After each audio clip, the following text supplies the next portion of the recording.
Lifeboat Live, we have 4 simple rules. Number 1, we don't discuss politics, ever. Number 2, this is not a religious channel, and while you might hear people say, God bless you, or I'm going to pray for you, or I wouldn't have gotten through this without my faith, that's fine. What's not fine is to say, my God is better than your God, or here's why you're not getting into heaven. It's not going to fly. Number 3, we believe wholeheartedly if you can't control your tongue, then you can't control your life. So while on board, there's not going to be any cursing in the live chat, period. And number 4, there is no room for mean people on the lifeboat. Because we discuss very sensitive things from people's past in our group setting, we got to protect those people. The only way they feel confident and comfortable discussing those things is in an environment that is free of trolls and mean people. So if you're a mean person or you're a troll, we're going to block you for life. And if your account happens to be less than 24 hours old, we're probably a little suspicious right from the word go. Why? Well, because there are people in this world who enjoy being cruel solely for the sake of being cruel. It's not going to fly here. But if you're here because you're trying to get sober and live your best life, then you might find that the lifeboat is just that, a lifeboat. I'm Captain Tommy Scoville, and we will see you on deck.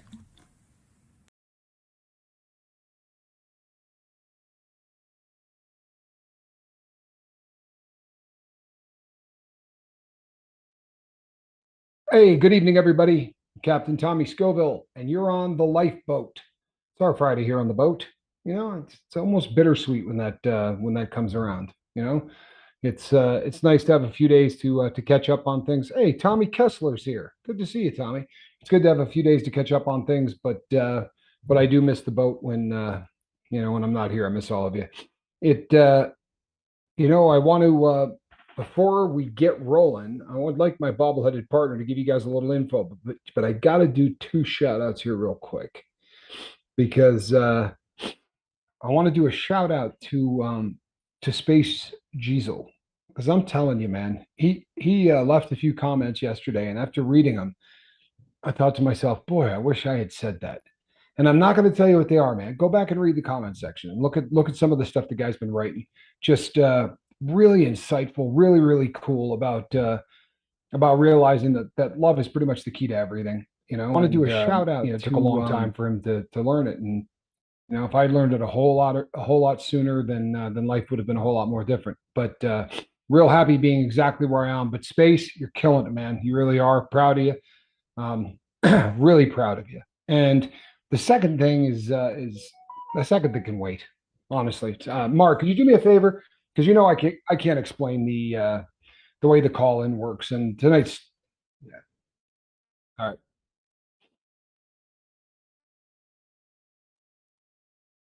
Okay, yeah. See, I'm unmuted now, guys. Sorry about that. The other day I did that, man. Tommy's over there bobbing his head throughout the whole video. Anyway, but we're gonna start this off just a little bit different now, guys. We're going to go ahead and I'm going to post the link to all this in the chat right from the beginning. But to give you guys a little bit of instruction, and I haven't put it in there yet. I'm going to after I get done talking here. But what we need to do, guys, is if you want to call in, it'll be, matter of fact, let me do this real quick, Tommy. And okay. This is, here is the link, and I'll put the number up there too here in just a minute.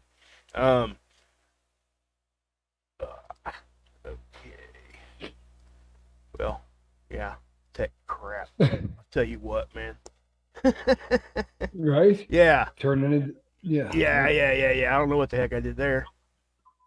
Okay. Anyway, I'll get it up here to the top here in just a second, but it'll be at the top of the chat. Just click the link or follow the number instruction. And if you guys need help, type it in the chat, and I'll let you. I'll help you. Also, if you get put in queue. If you're on your computer or your phone, I can actually chat with you in the queue. Okay. Very cool. It's text. It's not a voice chat, but it's a text. So if you guys can look at that while you're in queue, if you got any questions on what's going on or any of that, I can actually text back and forth with you right there in the queue. But if you want to call in, please do. We're going to try to build up a couple people in the queue. I think I got it set at like six deep, because we really don't need it any more than that. But if you guys want to do that, that would be great, because tonight's conversation is going to go fairly quick with what we've got to say, I think. And then we really would love to hear some of your guys' opinions, because there's going to be some strong opinions on this. So, anyway, that is what we've got going on, and I'll pass it back off to Tommy there. Perfect. Thank you, my partner. Yeah, tonight's topic. The other thing that I was going to say is just this really quickly before we get rolling. Today it was a great day, but I was just telling Mark before we got rolling. I saw someone who was, I don't know that you can call him a troll, but certainly a very negative cat in a comment section. And it wasn't on this channel. It was on Chase the Heat. And I'll pass it back off to Tommy. Everyone killed this person with kindness. You know, from the host all the way down, everybody just said, you know what? We know this isn't about us. It's about you. There's something going on in your life that's bothering you. Everything we just talked about the other day on the show. And this person came back and apologized. It's not something that happens, people. I promise you, it's not something that happens. And it gave me mad hope. It really did for for life in general and for society in general. But there were a couple of comments made about life and death and things like that, and it left me with a concept I think I want everybody to think about, because I think this is huge. If you get a look at a gravestone, right, and it says, Tommy Scoville, born 1970, and and then it has the next date. Neither of them mean a lick, right? Who cares that I was born in 70? And when it's all said and done, 40 years from now, when someone's walking by that stone, who's going to care when I left? But that dash, right? That dash in the middle, there's an awful lot you can do with that dash, and just be kind to one another. It's like the comment that Space Diesel left yesterday. Just kindness goes so far, people. Honestly, if you think it's overrated, or if you think it's it's a concept that doesn't work, try it for a few days. Just try killing everybody with kindness for a few days and watch how much different your life is and how much different the people around you are. To see this person come back and go, you know what, you're right. I was being a jerk and I'm in a bad place and this wasn't the right. I really apologize. I was like, wow. And then somebody commented on that comment saying, you really just inspired me. The fact that you came back and apologized has made me question whether or not there's things I could be doing better. And I thought, you know what? This is how it starts, man. It's how it starts, with a couple of people being kind. And it's amazing how far that can go. It really is.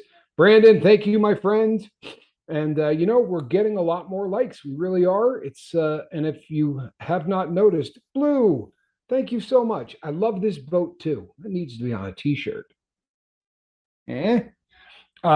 Tonight's subject matter is one that we've talked about before, except now there's a bit of a development. And this is one of those things that I think Mark probably said it the best.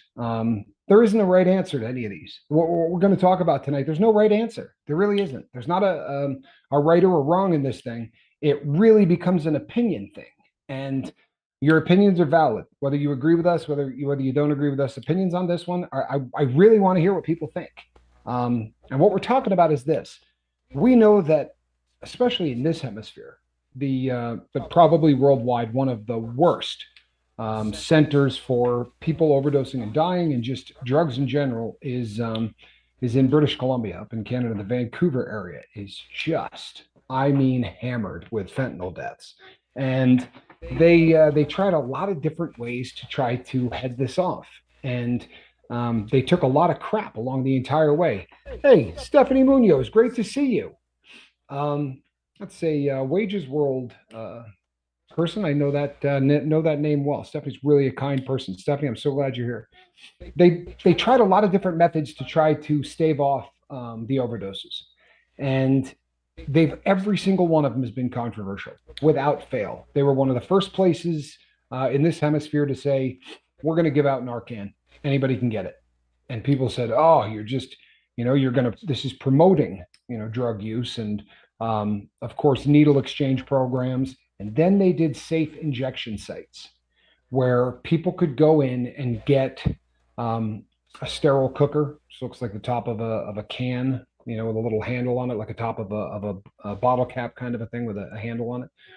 Because very often homeless people are literally cooking in the bottom of a can they pull out of a dumpster. That's where they're cooking the heroin. And so many bad things were happening to these people that there were amazingly a couple of recovering addicts who spearheaded this entire thing and got it pushed through. And there's been some documentaries about them. They're no longer here, and they didn't overdose; they just died of old age, but the of natural causes, I should say. But it has been controversial every step of the way, and now they've really taken it to the next level. They know that the substance killing everyone is fentanyl, but it isn't really, is it?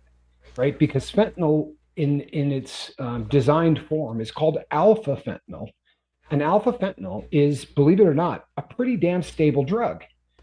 Unfortunately, when you bathtub it, when you start making this stuff yourself, there are certain steps along the process that they just remove. And one of the steps specifically makes it so that this drug does not hang out in suspension. So if you take, 25 dots and put them on a board, right? On a whiteboard, you have 25 dots. One of those dots is fentanyl. Well, how does all of that mix in? Well, in a bathtub recipe, it does not. In the stuff that they make in labs, if you were to get a quarter of a gram of fentanyl, it would be the same strength whether you put it into 10 piles or 15 piles. Each little pile would have the same amount of the drug in it. On the street, that doesn't happen, and you get what's called hot spots, and this is where it's killing people. So their response has been, we are going to give out alpha fentanyl to addicts who need it. Now, here's where the rubber meets the road. What do you think? Is this promoting drug use? Because I've always said needle exchange programs. There's nobody out there that goes, hey, I found out they're giving away free needles on 4th Street. I'm going to take up doing drugs. I mean, honestly, the people who think that that is the case are just, Yeah. I don't know whether they're naive or whether they're, just wanting to be obstinate or what the story is. But that doesn't promote drug use. Plain and simple, it doesn't. It promotes a lot less people sharing needles, which cuts down dramatically on AIDS, and that helps with how much it costs, the country to treat people and yada yada. It's very Now, similar to the condom situation, also. It's very, absolutely it is. Absolutely it is. And I think, if it's my kids, I'm going to preach abstinence. Yep. Right? I'm going to tell my kids, don't have sex until you get married. I realize that may be an antiquated thought, but that's what I'm going to be preaching to my kids. At the same time, I'm going to say, however, if by some chance, you make a decision that is certainly not the one I think is the right one, and the one that I'm advising you not to, wear a condom. Yep. For a lot of reasons. And it's the same principle with drugs. I preach abstinence to my kids viciously. I'm Captain Tommy Scoville. I'm going to be preaching abstinence as much as humanly possible. But at the same time, I educate them ad nauseum about drugs.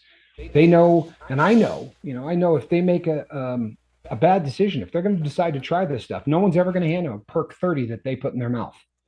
Because my kids know that it's the most counterfeited drug in the world. They know that, it's not going to be perk, it's going to be fentanyl, and that this is killing more people right now than anything else in our country.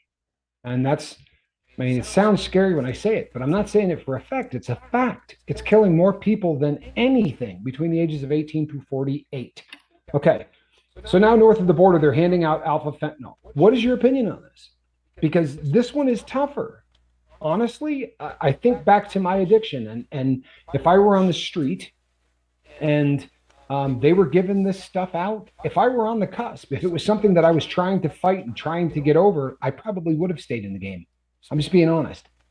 But how do you combat the this scourge of death? And I think this is one way, whether you agree with it or not. And the other thing that I want you to think about, because it'll make for some good discussion, is, what does this do to cartels? Think about that, right? If all of a sudden, all of the people that are buying your product go, it's all right, I'm getting it free. It would be like opening up a Burger King next to McDonald's and saying, yeah, we don't charge for our burgers, right? It's going to do some pretty serious damage to the competition. And this is something that is a fairly interesting side. This is not why they're doing this. But what is it? What do you think it's going to do? Do you think this is going to be something that puts them out of business? It's certainly going to change their business. They may change to bringing in different drugs, But then you get into economics 101, right? You've got 4 or 5 major cartels that are all bringing this stuff in. Well, if they all have to now center on one drug, there's going to be some pretty serious fighting on the other side of the border for who's going to be taking this stuff across the border. And it's going to be a very interesting thing if this works. The way that it very well might north of the border, because regardless of what we think down here, they're going hard with this. Right. Their goal is to cut down on the massive amount of people dying. Their goal is not to create more drug users. Their goal is not to keep people in drug use. Their goal, quite simply, is to try to cut down on this. Now, since I am going to be giving my opinion, which I don't usually do on this one, right? We've stayed out of this, and we've said many times we don't know what to think on this. So I'm going to tell you what I think, because I spent a lot of time today trying to get a handle on exactly what I think, because it is such a complex issue. I don't like the idea. However, I think in their circumstance particularly, it may be the best course of action. Doesn't mean I have to like the idea, because I don't. I don't like the idea of giving out drugs. And if it were me, if I could be king for one day, there would be strings attached to that free drugs, and those strings would be a half a mile long. You want free drugs, we're going to get you all you need. It's going to be twice a day. You're going to come in the morning, because alpha fentanyl, unlike the stuff that they give you on the street, has a very long lasting effect in the body. They could give it to somebody at 8 o'clock in the morning and at 8 o'clock at night, and now there's nothing else to think about. They don't have to go steal. They don't have to go prostitute themselves. They don't have to do all of these things. And in places where this has been tried, very oftentimes these people get jobs. And when they get jobs, when you remove, as Mark has always said, he calls it the chase. When you remove the chase from these people, something interesting happens. They have a lot of time on their hands. And very often they start to take a good hard look at their life. Now, again, if I were king for a day, there would be classes attached to free drugs. It wouldn't be as simple as you're going to get this. They would have to go in and get some education about drug addiction. And I would do everything within my power to try to steer these people, just like the boat. I mean, we wouldn't be giving them hell for being there wasted or for coming in to get drugs, but we would encourage them as much as possible through love and through education to try to get them to quit. And I think if put together that way, there may be something to this. But that's just my opinion. Do I think it would work in the United States? I don't know. We're looking at a society that is really a lot different. That there are a large majority of drugs that have been decriminalized in Oregon, and I'll be the first to tell you it's not going well. It really isn't. It's the effects that they were hoping to have from this really have not worked very, very well. Tommy Kessler says, lock down the southern border ASAP. We did a video on that. Certainly not going to argue with you on that point, Tommy. That is not something I will argue with you on, because it's certainly where the vast majority of this stuff is coming from. And there will be people that are going to say, well, the vast majority of that stuff is coming from that Big red country on the other side. And make no mistake, it is. But that doesn't mean that they're shipping it directly here, because they're not. That's the government crackdown, and crackdown is really almost humorous because they really haven't cracked down, but they've certainly made it a little bit more difficult. So now what they're doing instead is they're shipping it south of the border and letting them get it across. So yeah, that would be a really good start. M. Hunt, good to see you, my brother. But truthfully, there's no right or I shouldn't say there's no right or wrong answer. There is no answer. Yeah. There's opinions, and I would very much like to hear what you people think. Yeah, for real. I'll tell you what, guys. I'm going to flash an article up here real quick, and it's from the New York Times, and this was written on, I think it was August 3rd or August 7th, something like that. I'll tell you what, I'll just transfer over to that now. It's just going to kind of take up half the screen there. We'll do it right there, just like that. But that is it's a very informative one. And guys, I don't what's kind of crazy is I don't ever even look at mainstream news. So how I seen this is beyond me. I don't even know how I come across this, but for it to have come across what I'm seeing, it definitely is odd. But as you can see there, guys, they're talking about this. Sorry. Now, it's Man. as you guys know, Mark has really been going through this. Wow. Sorry about that, guys. I had to pull my mic away Yeah. for a second. Anyway, and it's fentanyl, like Tommy just said. They're giving them fentanyl. Now, there was a program that started back in 2017, I believe, or 18, where they were actually doing cocaine, all the big-time drugs, right? The ones that everybody always focuses on. They were giving these out for free. They weren't even charging for them. I think they charge these guys, okay? I don't think it's free unless you qualify for free. Very much like any other government program that we're accustomed to. You will see free and not free. But this is a very, very controversial issue, especially here where we're at. And I actually do lean the same way Tommy does on this subject, because it is, it's hard, and maybe it is my programming, like we talked about yesterday. I don't know. This is a hard thing for me to get past, to be able to say, hey, this big bad thing that really, grabbed me, it wasn't fentanyl, but it was opiates. Same stuff, Say, different package. yeah, exactly. I needed help. I ended up getting help this way, that way. Do I really want to go give this stuff out for free? Or just give it out, period? Somebody can just come here and buy it legally. That's kind of what's going on. But the one thing that shocked me was this. Now, you see what they're doing here, right? They're handling that's how they hand it to them. Correct. Honestly. Yeah, the safe injection sites were the same way also, where it looked very much like a bank teller window, and for logical reasons. But I mean, you basically have exactly what they want in very large quantities. That I'm sure that glass is bulletproof. I'm sure that they've got all kinds of guards. Anybody that lives in a place where you can buy marijuana legally, it is absolutely astounding to see the security at those places. right. Because there's drugs and there's an awful lot of money. Now where it hits us here in the U.S., and I know I'm speaking to the majority of us, but we have guys, we got a lot of people over in Australia, a lot of people in UK, so this is going to affect worldwide stuff. Everybody just follows the leader here, guys. I mean, that's really usually how it works.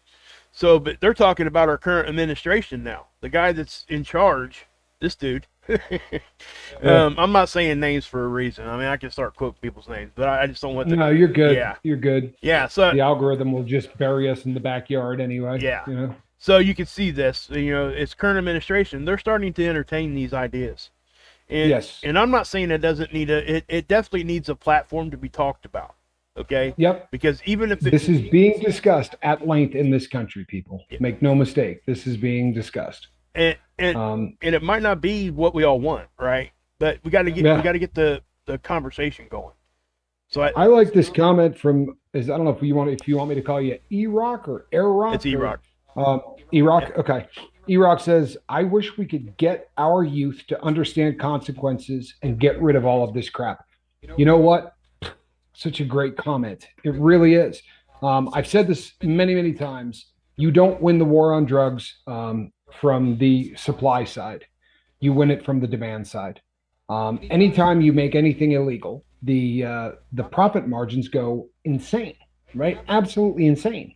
And for that reason, a person can watch someone trying to smuggle this get shot and killed for doing it. But for the amount of money involved, they will step into that person's footsteps to try to do the same thing. And the supply will be there always. So the only way to deal with it is from the demand side. And you do that with groups like this. You do that. But the best thing that you can do is to make sure that you educate your kids. Don't trust that it's going to get done in school, because they'll do a crappy job. Yep. I'm serious. I've looked at every single program in this country and what they teach in schools. You do not want anyone teaching your kids about drugs but you. Yep. Believe that. Now, believe that. I'm gonna show him something here real quick. Now, this guy here is just somebody that went to the clinic, right? He's there getting his medicine. He's an addict. Right. This is what shocked me. they're now helping them inject. Uh-huh. And that's something new. Okay, guys? This is something very, very new. That's how they were getting around all the loopholes in the law by having them inject themselves. And now they're providing somebody to do some injections. And, I don't know how that would work in our country or whatever, but up here in Vancouver, it's definitely something that they're doing. And that's, and when they start doing this, and I think the effort here is to kind of cut down on abscesses and those kinds of things, because if you miss anybody that's ever, the other thing too is that the average street user, very oftentimes, in theory, people, you take a box of syringes. When you use it the first time, you throw it out, right? The second it's punctured the skin once, it gets put into a sharps container and it's done.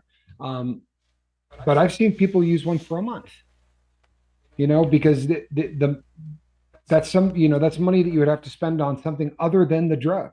So, for people that didn't have access to needle exchanges and whatever, honestly, and in prison, a needle can last 3 or 4 years.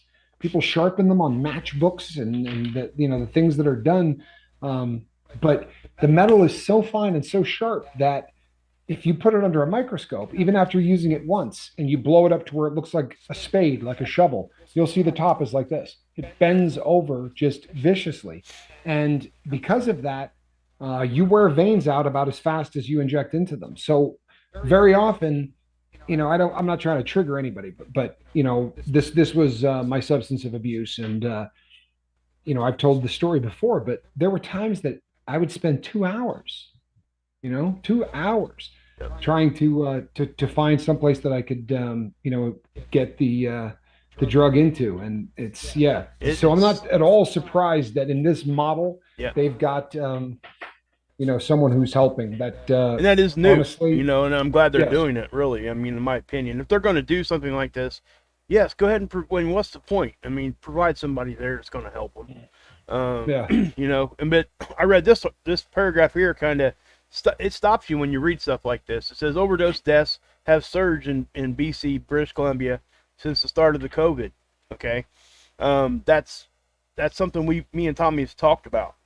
All these numbers have risen because everybody was stuck in their house, right? And stuck in their house with government money in their hand. And bored. Right? Bored, depressed, all that stuff. And it says 2,200 people died of overdoses in the province last year. That's just in one province up there. And I would say that number is too low. There's no way that's being counted the right way. We all know that. The governments know that. It's just, it's hard to nail that number down really, really tight because just the environment that it's in when people do that. But it says among the 115,000 lives lost to drugs in Canada and the United States during that time, the mounting toll has spurred communities to search for new things, right? That's why they're doing this, because, guys, this is a good thing, in my opinion, that they're starting to see this and it's starting to be put out here like this, and it's going to be at least a conversation. And oftentimes we follow what our northern brothers do. Especially when we're talking about and again, we're not political here, but especially like a left-leaning idea, which is what this is. Okay, no question. Because and I'm just going to tell you, I'm a conservative. I lean more towards conservative ideas. I don't claim one side or the other, but on this issue, I'm actually leaning this way. So, because I've been through it and we understand it more than what most people would. So that's why, that's another reason why I don't draw a hard line between political things. I just don't, if I support you, I support you. I don't care what side of the aisle you're in. But, this is one thing that's hard to get into our country because of that very reason. And even a lot of left-leaning people will go against this too, because it's hard for us to wrap our brains around it, especially after the 80s say no to drugs thing. Sure. Well, and Tommy Kessler says Swiss Vapor, good to see you. Tommy Kessler says I don't agree with handing out drugs. Look at Washington and Oregon. And here's the thing, I don't know that anybody agrees with handing out drugs. When I when I give my opinion here on this one, here's the thing. Let's forget anything other than, let's just say you're a government, right? You're just a government. Um, your tasks are to try to keep your people safe, right? Provide a military in case things go bad, right? There's all of these things that you're supposed to do if you're running an entire country. Well, military aged men, right? The number one cause of death for all of them is opiates, and the vast majority of the all of these deaths again in the military age group, and so many that aren't dead are strung out. They're having a ridiculous time making the roles in military. So there's a lot of things driving the ideas behind this. The other thing is that the crime, turn on the TV, for 5 minutes, and you're going to see people run into a store as brazen as anything you've ever seen and go running out of that store. The While I don't agree with giving away drugs, you have to start looking at. There's a place in Amsterdam they call the Rainbow Room, and I read their literature. I've talked about this before on the boat, and they said, I'm throwing out numbers, people, for the sake of illustration, because I don't remember exactly what they were anymore. But they said something along the lines of it was like 50 some odd $1,000 a year to take care of each of these people by giving them their issue morning and night. And in the literature that it was like an interview style, and the guy was like, how can you possibly justify that? And they said, because the research has shown that the average needle user in this country costs the government $120,000 a year in theft, in incarceration costs, in all of these things. And what they have found is that very often the problem isn't really, the drug. Once they can remove this from the scene, once they can make it so that this person is not on the hunt all the time, then very unusual things happen. These people get jobs, right? These people at methadone clinics, for instance, in that country, less than 17% of people that ever attended methadone clinics had jobs. When they moved to a heroin clinic, where a person would just go in and get their issue in the morning and go in and get their issue at the end of the day, closer to 80% eventually wound up employed, because you sit around now and you go, good God, I got 12 hours on my hands, right? I don't have to go steal. I don't have to go hustle. I don't have to do this. I don't spend, 9 hours in a parking lot waiting on someone to show up and deliver me drugs. And what ends up, no, I like your 2 cents, Tommy. Yeah. I'm not upset with your brother at all. That's what we're doing. Exactly what I'm hoping for, man. Yeah. What I want is everybody's 2 cents, because it makes us all think. And I'll be honest with you, brother, I agree. Yeah. You and I are on the same page. It's such a... it's a controversial subject. It really is. There's no answer. There's not. There really is just no answer. And it's awful because... Sorry. I'll say hi to Sig. My bad. Yeah, no, I was reading Sig's comment. Here's the thing, people. There isn't an answer to this. There isn't. But here's my thing. I really don't like the concept of giving away drugs. I really don't like the idea that this is where we have arrived. But we've been right on this thing at every step. I'm not trying to brag, because I wish we were wrong. But we have been right at every step through this process since we started the lifeboat. And I'm here to tell you right now, it hasn't even started. Yeah. It hasn't even started. The fact that 120 houses a day in this country empty from the overdose deaths daily in this country. It's the tip of the iceberg. It is the tip of the iceberg. They're bringing the strength up, and their cost to produce it is getting lower and lower. And when that happens, just this week, and I think I've told this story before, but I go onto some forums here in town where people are trying to get clean, or it's kind of like a lifeboat, but it's not. And my question every time is, what are the prices? And I explain, I'm not looking to get high in this town, right? I have a channel. And a person popped on and said, heroin in Reno currently, you can get an 8-ball. And for those who are not, part of that lifestyle, it's 3.5 grams in everything but heroin. For whatever reason, in heroin, it's 3 grams. but usually it refers to 1/8 of an ounce, right? So it'd be 3.5 grams. But 3 grams of heroin in Reno right now is $100. When I moved to this town, it was $350 a gram. But the person said, and then right afterwards with a comma, but that's if you can get it, because heroin is disappearing. Yep. And this fentanyl crap is cheaper than that. And there are so many people bringing it in, and it's so cheap to produce that people can afford. It sounds nuts, but people can afford to stay on the stuff. Like they're looking long term. They don't want a customer for a month. Like with heroin, it was always so expensive that it was just a matter of time before you were going to be dead, you were going to be in prison, or you were going to be, in some kind of a rehab. Nowadays, you're either dead or you're continuing to buy. And as this moves into phytonidazines, nits, the next wave that's coming, people. We did a show on it. If you haven't seen it, go back and look at it. And why am I so confident that nits will overtake fentanyl? Because it's cheaper to produce. They don't care about quality. They just want something addicting that doesn't cost them a lot to produce. And nits are the cheapest opiate, and it is, what did they say in there? In our, it was 10 times the strength of alpha fentanyl. Something like that. Like yeah. like something needs to be stronger than fentanyl. But that's where this is going. So I guess go ahead. I was trying to find a place in this article where they were actually talking about what you're talking about there, with the, the actual potency of what we're speaking about. Because they're willing to give these guys what they need. This guy here says he comes back 4 times a day. He comes back to this place 4 times a day, and I think they give him. That's what I was trying to find, the actual dosage. Anyway, it's like 6 or 7 times what it would take to kill somebody that has never taken an opiate. Yes. What they do is what's called a blood trough.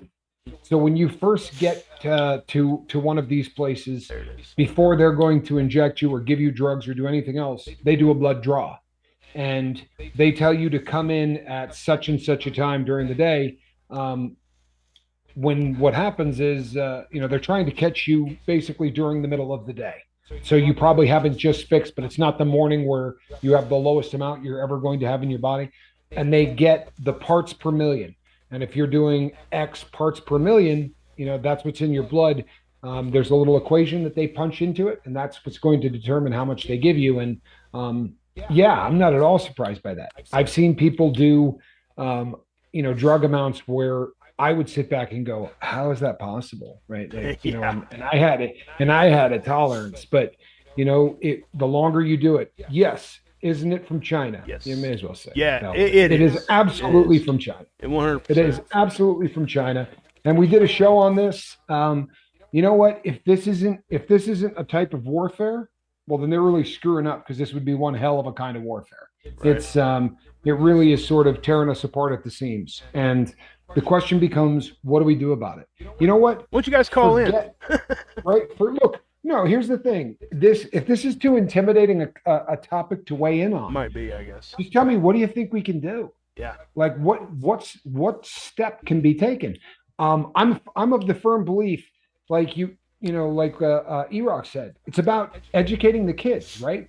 And I agree with that. It is the number one thing that we can do. And in 14 years, that will have an amazing effect on what we're trying to do.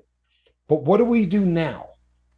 From now to, because you can't, if 14 years from now we're saying we really need to educate our kids, well, then we drop the ball, and where there won't be a country left. I mean that. We need to start educating our kids now.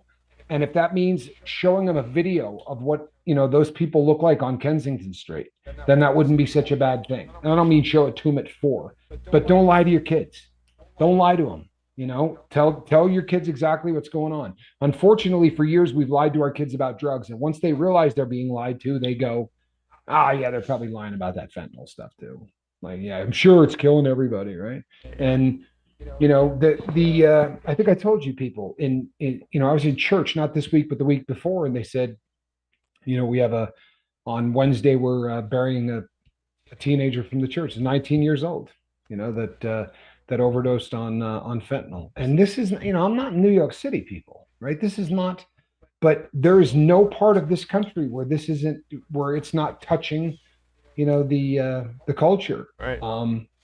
The real question becomes, giving it away, I promise you, is going to cut down massively on the amount of people who die. Right. All of the side effects of it, we can debate those side effects, but we're not going to know what those side effects are for about 4 or 5 years. I don't like the idea. I really don't. I don't. But I think, especially where they're at, um, they're this close anyway. Yeah. They have safe injection sites. They've already done almost everything. Why not give it away? Yep. Why not, get the cartels out of your backyard? I mean, the people come in every single morning anyway to shoot their dope. Why don't you just put the people out of business that are selling At least it's controlled. It's controlled. That's one of the positives for me. So I'm like doing a pro or con list in my head. It is controlled. It is pharmaceutical grade stuff. It's something that's being watched over. That's huge too. Yeah. That is absolutely huge too. Is that the difference between the stuff on the street and the stuff that they're handing out it's apples and oranges. They're both opiates, but boy, there are a lot of difference.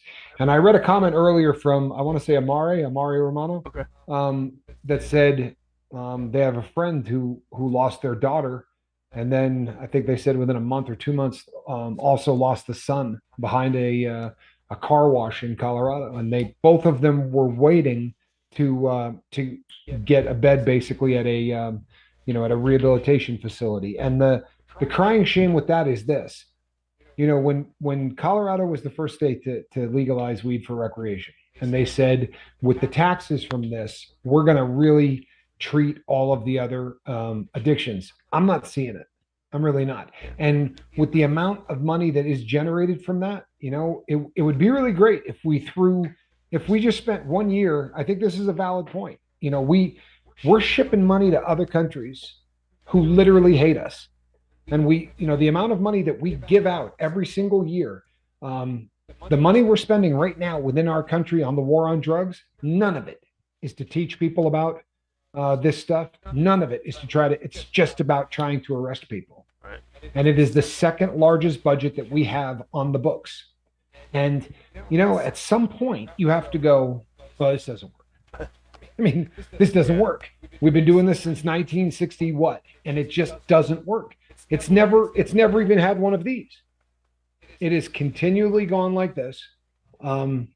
It's ugly, people. Obviously, if you just showed up right now, like 2 seconds ago, you might go, well, this guy's kind of pro-drug. I assure you, if you've been here for any length of time, I'm not, anything that can enslave and addict somebody. I'm very, very firmly against addiction. Let me show you guys something real quick, okay? I'm only going to leave it on the screen for a minute because it can be a trigger, but we get a lot of questions on, what kind of equipment, what kind of stuff do you need, and what are we talking about the government giving these people, to inject and all that kind of thing. Well, that's what you get. Okay. A safe inject kit. Yep, that's what that is. Okay. You can tell us from Canada because the wife's got the maple leaf on it. But that's what it is. And if you guys see that, it's a little tea light candle. You got a little, I'm calling it a spoon. It's more of a bowl.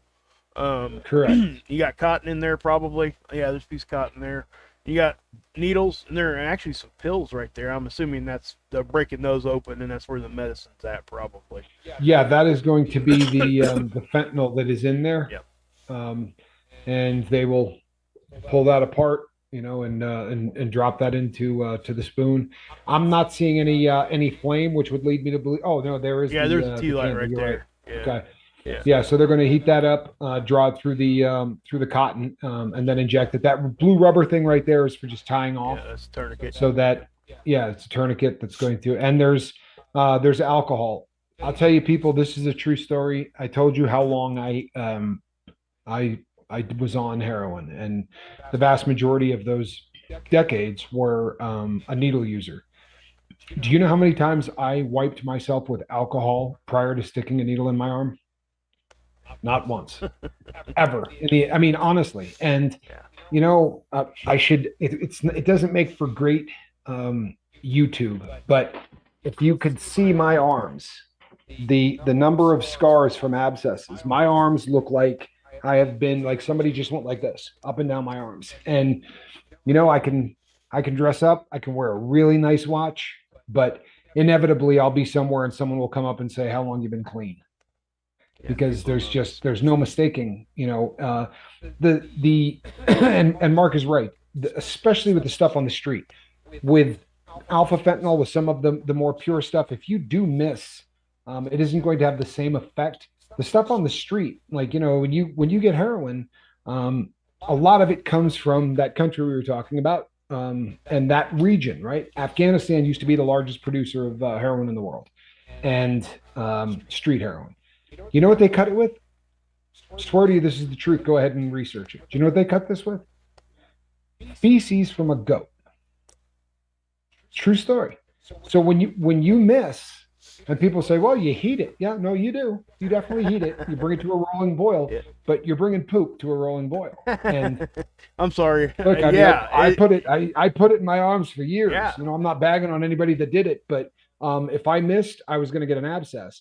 And when your veins wear out, they do what's called skin popping or muscling, where they'll literally just go just under the skin and push it in, and it's pretty much an abscess every time it happens. Yep. Or very often, it turns into an abscess. Amari says there's 0 treatment centers for juveniles here, but we have parks. Yeah, well, you got to have a place to sell drugs. Right? Yeah. True story, right? That's usually where they're congregating. That's one of the big argumentative points. When you start these safe injecting sites, it brings everybody in that community to one spot. So if you put a safe injecting site somewhere that there wasn't anything there before, now you got everybody that's using drugs, the drug dealers, all these things that they come there. And that's one of the arguments that they have. And Mark, Ladybug, I believe, has a comment in there for you. She says, "I'm trying to click on the link, but it's not doing anything." Really? Okay, hold on. Yes. I'll get a different link then. See what we got here. Okay, so my partner's going to stick a different link up there. People, Cheryl Niles. Yep. I don't know that I've ever seen that name. Yeah. Cheryl, nice to see you. There's great to have you. Great to have you on board. People, this we got somebody. Truth 76 says opiates are hard to stop because they are so good for so many medical and psychological problems. Make no mistake. Make no mistake. You talk about a drug that does exactly what it is supposed to do. Opiates kill pain, and they do it more efficiently than anything else. And therein lies the problem. Right. Who we got on the line there? Well, I figure I'd go for 3 days in a row. There you go. What's up, buddy? I like it. Hold on 1 second, guys. I'm going to get a new link here, and I'll put it up there. I'm going to put it in the chat right here. If you want to click that one, Ladybug, go ahead, click that. You should be able to get in with that link. Seventh Son, where do you come in on this, man? What do you think? It's hard. I was very against it, but I'm thinking I'm coming down on the other side. Isn't that funny? I mean, I think that I don't know. It's done the same thing to me. It's my whole life I've been against it. Yep, but it's now you're not protecting them just from the drug. You're now protecting them from a foreign government. Yep. Yeah. That's wow. You know what? That's something I ain't thought about either. No, and I spent all day long thinking about this. That's pretty heavy, Steve. Hey, the guy, good to see you. That is an amazing that's an angle that I hope everybody heard that. He said now it's really like we're being attacked by another country, and he feels like maybe we're protecting people from another country that's trying to kill our people. And there really is something to that, Steve. That's very insightful. Yeah, that's Amari says profound. Yeah, no question, right? It's really a great point. Hey, Swiss, are you in here with us too, bud? Yeah, I hear you guys. Hey, what's up, man? Hey, Swiss Vapor. How are you, brother? I'm Yeah, gonna step out, guys. Okay, thanks, Steve. Alrighty, Steve. Appreciate you, man. That was really, Good really insight incredible. there. Yep. Yep. Hey Sherry, I see you in the wedding room there. We'll get you in here in just a second, okay? yeah. Hey, how you doing? Just want to say hi. Yeah, I'm doing fine. I have my Yeah? struggles, PTSD, and not drinking. So Still it's doing well with that. yeah, it's right now with Ukraine. Everything that I see, um, is just it's just horrible, and it reminds me of what I saw in Kosovo. Yeah.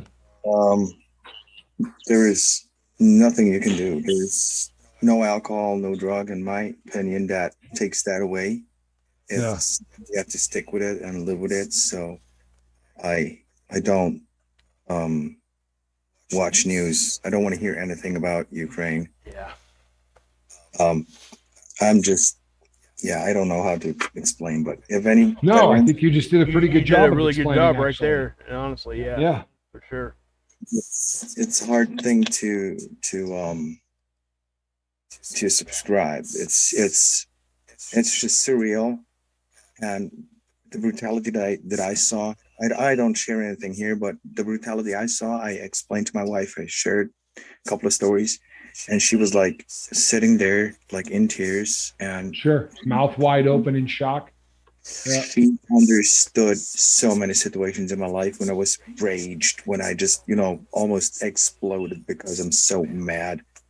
Now she understands also my drinking, my drinking habit, my drug abuse and all that, because she said, you just want to have your numb brain, not thinking about anything. And I said, yeah, I just want to turn off my brain, but there is nothing, no substance that can turn off my brain beyond death, right? Yep. Right. If I'm dead, my brain's not working anymore. So I don't. And Well, that was there is no substance that can turn off your brain. I agree with you 100%. I do believe that there are some things you can do with some meditation. There are things that you can do, and a lot of it, as hard as it is, and I know you've been working on this, man. But working through those things that from your past, just the growth that that you've exhibited in the year that we've been here is incredible. So, I mean, I know it's something you're working on, and I hope everybody heard him say, you know what, I don't turn on the news. People, if there's something that triggers you that much, if there's something that, is so difficult for you, you got to be smart enough to go, you know what, not doing that anymore. It's like the old joke where you go to the doctor and you say, it hurts when I do this. And he says, well, stop doing this. If that's triggering you, man, turn it off. Don't look at it. It's that's huge, people. And that's the fact that you brought in that you were going through all these things, and now that somebody's seen you go through that, they understand why you had a drug issue and an alcohol issue. There was trauma there, and they just couldn't get that in their mind that that's what drove you to that. Amen. And people say this all the time. Nobody wakes up and says, "Hey, let's become a drug addict or an alcoholic." It's true, but there's always a reason. yeah, there's always a reason behind it, and sometimes it takes those big stories, like you just said, to really, especially your loved ones, to see it. And once they do, man, I tell you, the relationships become immediately 100% better. Because different instantly. That's exactly what I want to say. That's my last word. But after this talk to my wife, she understood also why I always have a distance to her, because since those flashbacks came back up, I cannot be close to anybody, and I shared it with my wife. So we're super cool now. Everything's just perfect with our relationship, with our marriage. It's just my brain that's fried because of this. Yeah, you know what? You're getting better, bud. You really are. I mean, I don't know that, it's like watching yourself grow in a mirror when you're a kid. You look at yourself in the mirror, you never feel like you look bigger, older, anything else. Nothing. You always see the small. We can watch it. And you've really come a long way. People, this guy's quit everything on the planet. I mean, the number of substances that he's worked through, and you've nailed it. You believe it or not, you keep repeating it, and Mark said it too. There's real, palpable, legitimate trauma. This isn't. A lot of times we talk to people, and they talk about the fact that they're. I just had this conversation right before going on the lifeboat with someone. Actually, I said, the struggle is finding out exactly what it is that the drugs take away, or what the drink does for you. Because until you find out what that is, then there's no real, hope of getting better. You know exactly why you drink. You know exactly why you drug. Exactly. Yep. It's just a big thing, because they want to call me in. They called me 3 times. The Army called me 3 times because I'm a veteran in the special forces, like in the KFK Swiss thing. Yeah. So I told him, hey, dude, I send you my file in 2 minutes, and then you will say no because I'm totally Iraq, right? So my friend stepped in 4 weeks ago. He came back 2 weeks ago, in a coffin. So that's too bad. his 5 kids are now without, and I just, sorry when I'm crying, but I just realized, dude, it's legit. I would 100% be there. It's duty. It's my duty, and I'm I need to go. And then I sent them the files, and like 2 weeks ago, I just heard that he came back, and I thought that could be me, Yeah, I survived. I survived once in Kosovo, and it was a landmine that we drove over. So we were 4 guys in a car. I survived, and when I came back, I passed out. When I came back, I saw the arm of my friend. But it's just I survived. I'm a wreck, but I survived. My 3 friends don't. So yeah, it's just something you can't get over. And how's your baby girl? Huh? How's your baby girl? She is wonderful. She's wonderful. She always, when we walk inside, we say, "Hey, Dad, want to grab a beer?" Look at her. I look at her. I smile at her and say, "You little cheeky thing." No. And she said, "Yeah, you see, Dad, we're a team. We're a team." And in Switzerland, we have a saying for cool. Another one does it right for team. The word team is like in Swiss something. So I said, "Yeah, no, we're a team. You're right. We can do it, Daddy." And I said, "Yeah." And my son, the same thing. They're so happy I don't drink anymore because I don't smell.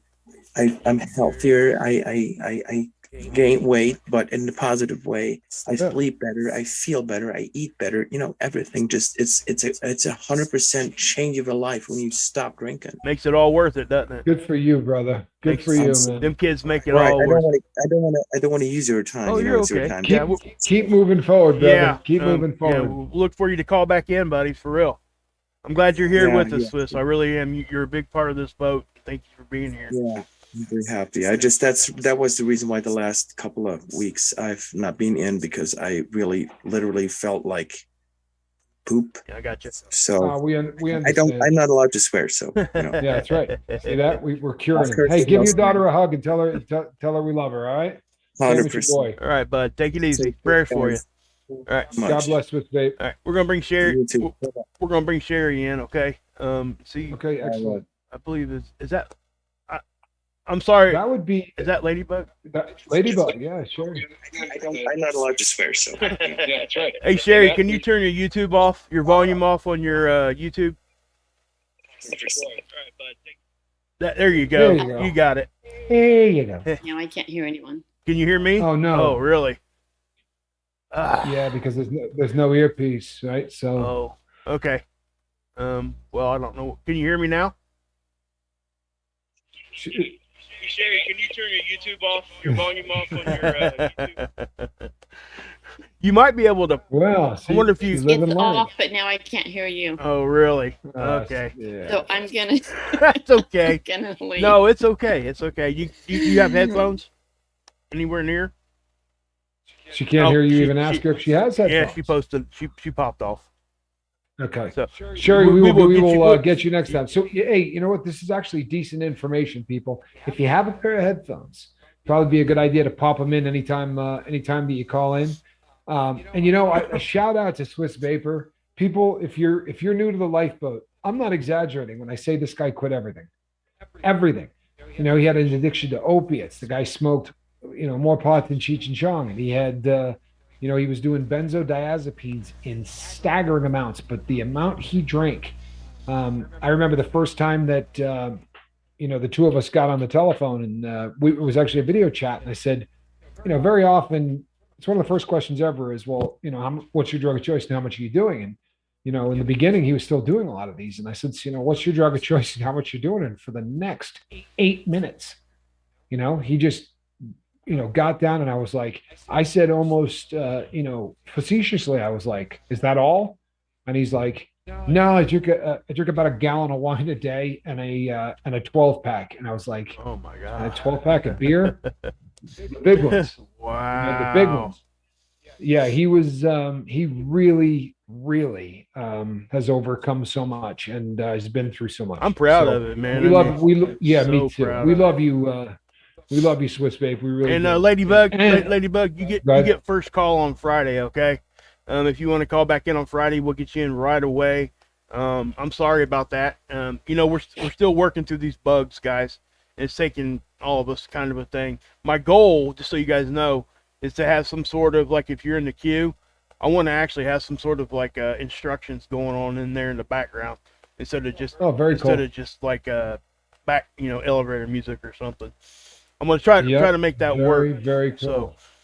So we're moving forward with it though. We're getting better at this. So and I'm glad you guys are engaging and coming in here and talking, because that's really what we want. This is for you guys.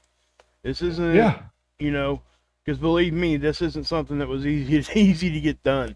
This is, there's a lot of work behind this, and Tommy's put a lot of work into it too, and it's just, yeah. So we do this for you guys, so yeah. Oh, you don't have earbud? Okay, well, I tell you what, email me and we'll figure it out, okay, Ladybug? That's the spirit. We'll get something figured out. Yeah, we'll figure it out for you, okay? All right. All right, sweet. perfect. But yeah, I think we're at the top. But that, we are at the top of the hour. I went with the white. I never wear a white watch. I went with the white watch today. It's we're a few minutes over, but that's it's not such a bad thing. Pagan, good to see you. Hey, Pagan. Glad that you're here. And to everybody who joined us for the first time here today on the Lifeboat, thank you so much for being here. Yep. This is, my bobble-headed partner used to say to me, I got the feeling sometimes that we were just stagnating, and he said, yeah, that's the way it is he's got a lot more experience on YouTube. And he said, if you keep doing what you do, you keep doing the right thing, and you keep, putting out the message, and then the next thing you know, it'll explode, and then it will slow down, and then it'll explode. And I said, sure. And, we're just going through a really good growth spurt right now. And it's, you know what? The numbers don't mean anything. They really honestly don't. And I that's from the bottom of my heart. But what it does is when we look down, we can go, oh, there's more people coming in here to get help. Right. And unlike times in the past where the numbers change, but we would look out and not see any new faces, and you go, how does that work? That is not like that now. Everybody, we're seeing tons of new people, and you guys are so engaged, and just wisdom and insight. Steve, huge today. That was believe that one that's something comment that I did not think of. Yeah, like Mike, I spent an hour. Like mic dropping, man. Dropped the mic and rolled out. True story. I spent a full hour today not preparing for the show, literally just trying to come up with point counterpoint. And he pops on and he's like, "Wow, it's different this time." And damn, missed that one. Well done. And thank you for all of our long-time people here too. You guys are core. You're core what we need here. Lord, and yes. Without you guys, we wouldn't be here. I promise you that. You Boy. guys have got us through a lot of stuff. That's for sure. The white shirt crew. Yep. Because the new shirt will be a little different. And I got 20 emails from people that said what we want on the shirt is, don't quit quitting, or that phrase, never quit quitting. That was first season, and it was the original core crew. We told them that day, we're not selling this shirt next year. This is only going to be, but the one we're getting ready to release is going to be only for this season. So, there's always going to be a new one each time, and I promise you're going to love it. But no, we're not remaking that one. That one has been retired, which is a shame. I love the shirt too, believe me, but I do have a couple of them. So. I got one. Alrighty, people. Yeah, I know you do. And a hooded sweaty. Yeah, right? yeah, You know, yeah, we do. Yeah, we do. My wife wears very, that very one. cool. The hooded sweatshirt's the best. Yeah, my daughter stole mine, but yeah, as soon as she got here. Alrighty, people. We will be back not tomorrow, not the next day, but on Friday, right? So that's the real Friday, not the boat Friday. That's this Friday. We will be back. Between now and then, reach out and try to save somebody. And you know what? If you start feeling down between now and then, you've got our emails. Reach out. And if you haven't watched some of the older stuff, go back. There's some really great stuff. Season 1, there really is some great stuff in there. And if you're just feeling down, you can go and watch me vomit trying to eat fish. It will cheer you up. I promise you. It's never failed. The Systroming video gets everybody laughing. Yeah, it does. Yeesh. Yeah, I laugh at it every time. Yes, you can. Yeah. Yeah. No question. No question. We'll have to show that to Alrighty, him one of people. these days. That'd be fun. Hey, You know Johnny, what? good to see you, Johnny. You know what? Look, I'm bringing him back out here, right? Uh-huh. So I've been leaning on him to try to get him back out here. We're gonna do some videos together, and I'm sure there'll be some form of foul challenge because it went so well last time. Alrighty, we will be here next Friday. Still not quitting. Believe it or not, that is one of the shirts. 7th. That is one of the shirts that we had drawn up. So you're pretty funny. He's on one tonight. I am Captain Tommy Scoville, and on the other side of the glass, Mark Wages. And you know what? Mark's killing it. You really are, Mark. The season, it's like having two of you at the same time. And this, I will have you know, this cat's not going to leave this basket till next Friday. She's dedicated. Actually, the only time, I swear to you, I told Mark, the only time she's ever in this basket is when I'm doing this show. Second I get up, she's going to leave and run. She knows her job. Good night, everybody. We love you.